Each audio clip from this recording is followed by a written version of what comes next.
जनाब, आपने ऊँट की ज़हानत और याददाश्त के मुतालिक कई कहानियाँ पढ़ी होंगी, सुनी होंगी। पालतू कुत्ते के साथ बुरा सलूक करें या खाना देना भूल जाएं, वो वफादारी तर्क नहीं करता, एक आवाज़ पर दौड़ता हुआ आता है। लेकिन अगर आपने ऊँट को तकलीफ़ पहुंचाई और रवैया बुरा रखा, फिर उसके सामने से, उसके रास्ते से गुजरने की गलती मत करिएगा। बिस्मिल्लाहिर्रहमानिर्रहीम। अस्सलाम वालेकुम। कैसे हैं आप सब लोग? जनाब, ऊँट का शुमार दुनिया में पाए जाने वाले कदीम जानवरों में होता है। ये प्यारा सा जानवर सदियों से इंसानों की खिदमत करता चला आ रहा है। ऊँट गोश्त और सवारी के लिए इस्तेमाल होता है। अरब दुनिया में तो इसका इस्तेमाल बेहद किया जाता है। एक आम सेहतमंद ऊँट 450 किलोग्राम तक वज़न जो है वो बआसानी उठा सकता है। ऊँट के बालों से नफीस कपड़ा बनाया जाता है। चमड़े की बहुत सारी मसनूआत इसकी खाल से तैयार की जाती हैं। ऊँट की पुश्त पर कोहान होते हैं, जिनमें ये खुराक और पानी को चर्बी की शक्ल में ज़ख़ीरा कर लेते हैं। इस तरह वो कई दिनों तक बगैर खाए पिए ज़िंदा रह सकते हैं। ऊँट को सहरा का जहाज़ कहा जाता है, क्योंकि इसके पंजे इसको रेत पर धंसने से बचाते हैं। ऊँट की आँख में एक बंद झिल्ली होती है, जिसकी वजह से इनकी आंखें सहराई, रेत और गर्द गुबार से महफूज रहती हैं। अल्लाह की शान देखिए कि जब रेत के तूफान आते हैं तो उनके नथने बंद हो जाते हैं, ताकि इनके अंदर रेत ना जा सके। इसकी नाक के नथने सामने से सीधे नहीं होते, बल्कि तिरछे होते हैं। इसी वजह से खुले नथनों में भी रेत बराह रास्त जमा नहीं हो सकती। ऊँट 40 मील फी घंटा की रफ्तार से दौड़ सकता है। इसको गौर से देखें, इसका ऊपर वाला होंठ दरमियान से कटा हुआ होता है और ये इनकी मदद से ऊंचे ऊंचे दरख्तों और कांटेदार दरख्तों से पत्ते आराम से खा लेता है, क्योंकि ये कांटेदार दरख्तों को बहुत मज़े से खाता है। और क्यों सहरा में होते भी यही हैं, कांटेदार दरख्त ज़्यादा पाए जाते हैं। इसकी अंतड़ियाँ जो हैं वो बेहद मजबूत होती हैं। ये सख्त घास फूस भी खा लेता है, जो दूसरे जानवर नहीं खा सकते। कहा यह जाता है कि ये 3 मिनट में 200 लीटर तक पानी भी पी सकता है। दोस्तों, ऊँट की ज़हानत और याददाश्त के मुतालिक कई कहानियाँ आप लोगों ने सुनी होंगी।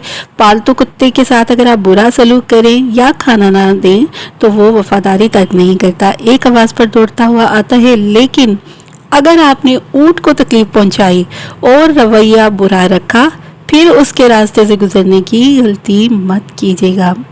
आपको बताऊं, 2016 में खबर आई कि भारत के सूबे राजस्थान में ऊँट के मालिक को भयानक तरीके से ऊँट ने हलाक कर दिया। राजस्थानी मैदानी इलाका जो है वो बहुत गर्म होता है। ऊँट का मालिक तपती धूप में उसको बांधकर घर आया और मेहमानों की खातिर मदारात में मसरूफ़ हो गया। याद ही नहीं रहा कि ऊँट को गर्मी में छोड़ आया हूँ। दर्जा हरारत 43 डिग्री सेंटीग्रेड से ज़्यादा था। ऊँट पूरा दिन बेचारा धूप में बंधा रहा।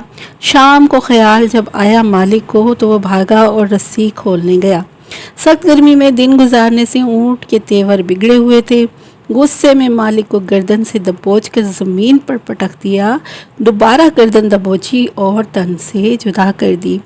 बड़ी तगोदो के बाद गांव के लोगों ने ऊँट पर काबू पाया और गांव वाले इस हैबतनाक वाक़े को देखकर बहुत ही सहम गए।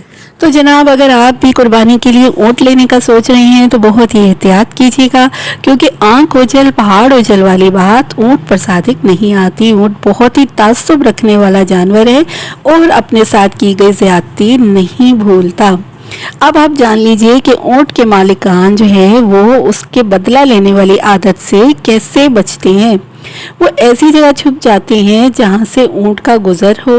अपने कपड़े में रुई वगैरह भरकर एक पुतला बना लेते हैं, जिससे नकल पर असल का गुमान होता है।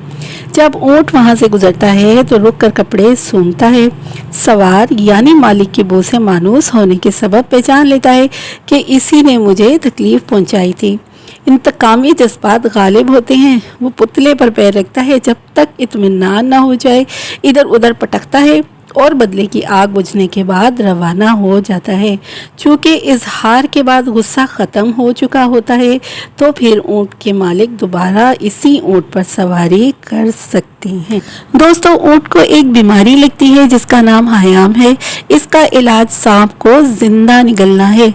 बाज़ औक़ात ऊँट सांप को खा लेता है और इसके जहर की वजह से इसको शदीद प्यास लगती है, जिसके नतीजे में ये बेहद पानी पीता है मगर सैराब नहीं हो पाता।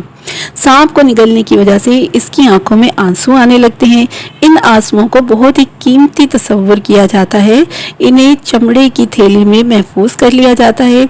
ये सांप के डसने का मुजर्रब इलाज है। दोस्तों, जहाँ ऊँट बुग़्ज़ और कीना रखता है, वहीं इसमें सब्र और तहम्मुल की भी बेपनाह क़ुव्वत होती है। ये बहुत ही ज़्यादा अताअत गुज़ार भी होता है।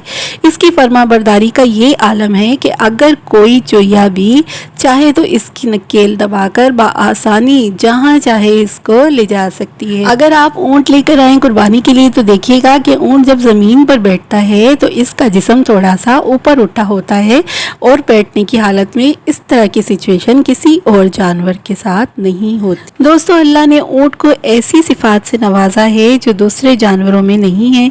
इसीलिए अल्लाह ने कुरान में ऊँट की पैदाइश पर गौर व फिक्र करने का हुक्म दिया है। चुनांचे इरशाद है सूरह गाशिया में, क्या ये लोग ऊँटों को नहीं देखते कि उन्हें कैसे पैदा किया गया और आसमान को कैसे बुलंद किया और पहाड़ों को कि इन्हें किस तरह गाड़ा गया और ज़मीन को कैसे बिछाया। जनाब, अब चलती चलती आपको ऊँट की एक बहुत ही मज़ेदार बात बताती चलूँ, और वो ये कि मरा हुआ ऊँट ज़िंदा ऊँट के मुकाबले में बहुत ज़्यादा ख़तरनाक साबित हो सकता है। अगर कोई ऐसा ऊँट सहरा में मारा जाए जिसके जिस्म में फैट्स की मिकदार ज़्यादा हो तो कभी भूलकर भी उसके पास नहीं जाना चाहिए, क्योंकि जब ऊँट मरता है तो ऊँट के जिस्म की जो चर्बी है वो मीथेन गैस में कन्वर्ट होना शुरू हो जाती है। क्योंकि उसके जिस्म में मौजूद पानी डाइजेस्ट नहीं होता, इसीलिए उसका पेट फूलना शुरू हो जाता है। इसीलिए मरा हुआ ऊँट एक बम का काम करता है। जैसे ही कोई हाथ लगाता है, इसका पेट जो गैसेस से भरा होता है एक ज़ोरदार धमाके से फट जाता है, और ऐसे कई वाक़यात देखने को मिले हैं। इससे आप ज़ख्मी हो सकते हैं और ऊँट का गंध और चर्बी आपके कपड़ों और जिस्म पर लग सकता है। आपको उल्टियाँ आ सकती हैं और तबीयत बहुत ही ज़्यादा ख़राब हो सकती है। इसलिए ऐसा सोचिएगा भी नहीं कि कहीं मरा हुआ ऊँट पड़ा है और आप उसके करीब जा सकते। तो जनाब, बहुत एहतियात कीजिएगा। अगर आप भी ऊँट की कुर्बानी करने जा रहे हैं, ध्यान रखिएगा कि बच्चे इसके करीब जाकर ज़्यादा इसको तंग वंग ना करें, ये ख़तरनाक साबित हो सकता है। अल्लाह हम सब की कुर्बानियों को कबूल फरमाए। अपना ख्याल रखिएगा। अल्लाह हाफ़िज़। शुक्रिया।